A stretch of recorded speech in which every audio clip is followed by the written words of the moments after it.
Gamit ang teknolohiya, planong baguhin ng UP Manila ang pagtuturo nila ng medisina. Nakakapag-practice kasi ang mga estudyante ng iba't ibang klase ng operasyon gamit ang humanoid robots. Para bigyan ng mukha ang balita, Mobile Journal Francis Orsio.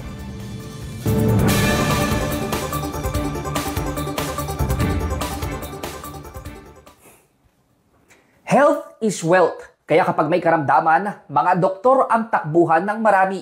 Kaya ang UP Manila pinagtutuunan din ng pansin na mas mapahusay ang kanilang medical students sa tulong ng makabagong teknolohiya.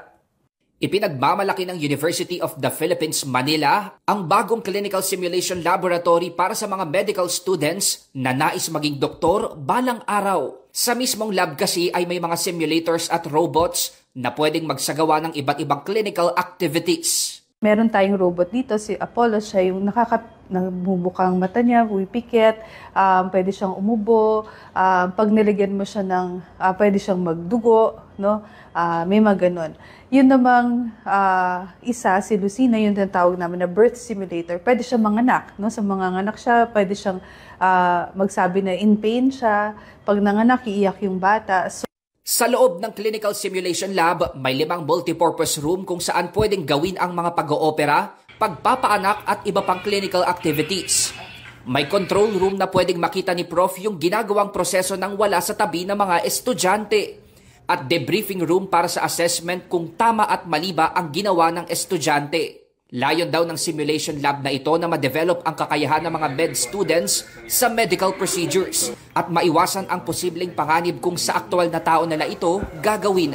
Ang goal namin dito ay para yung mga estudyante ay ma-expose sila sa iba't ibang pwede mangyari sa ospital at mahanda namin sila kung paano nila gagawin, ano ang gagawin nila sa mga sitwasyon na gano'n na safe para sa pasyente. Kahit anong nangyayari sa ospital or sa totoong buhay, pwede naming i-replicate dito sa isang safe na lugar.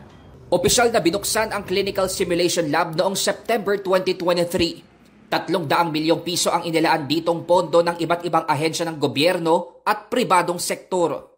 Being the premier medical school, it's our responsibility to also educate those who will use the simulators to teach students.